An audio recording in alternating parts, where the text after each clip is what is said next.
স্বাগতম রঙিন দুনিয়ায়।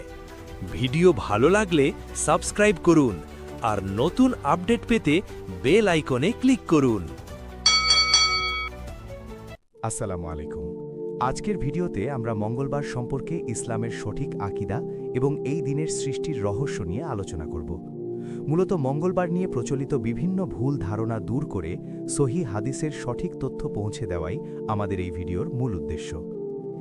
সৃষ্টিজগতের সূচনা সম্পর্কে সহিহ মুসলিম শরীফের 2789 নম্বর হাদিসে বর্ণিত হয়েছে যে রাসূলুল্লাহ সাল্লাল্লাহু আলাইহি ওয়াসাল্লাম বলেছেন, আল্লাহ তাআলা মঙ্গলবার দিনে পৃথিবীতে অপছন্দনীয় বা ক্ষতিকর বিষয়সমূহ সৃষ্টি করেছেন। অনেক মুহাদ্দিস এই হাদিসের ব্যাখ্যায় বলেছেন, মানুষের ধৈর্য পরীক্ষার জন্য আল্লাহ এই দিনের রোগ ব্যাধি বা প্রতিকূল পরিবেশ সৃষ্টি করেছেন। তবে মঙ্গলবার অশুভ এমন ধারণা রাখা সম্পূর্ণ ভুল।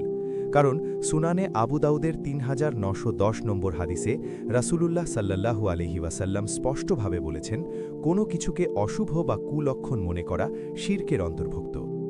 বিখ্যাত ইতিহাসবিদ ইবনে কাসির তার আল বিদায়া ওয়ান নিহায়া গ্রন্থে উল্লেখ করেছেন যে এই মঙ্গলবারে হজরত জাকারিয়া আলাইহিসসালাম ও হজরত ইয়াহিয়া আলাইহিসসালাম শাহাদাত বরণ করেছিলেন।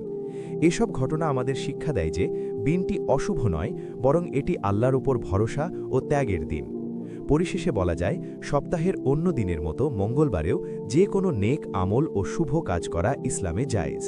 আল্লাহ আমাদের সঠিক বুঝ দান করুন এবং সকল প্রকার ভ্রান্ত ধারণা থেকে হেফাজত করুন। ভিডিওটি ভালো লাগলে শেয়ার করে অন্যদের জানার সুযোগ করে দিন। আল্লাহ হাফেজ।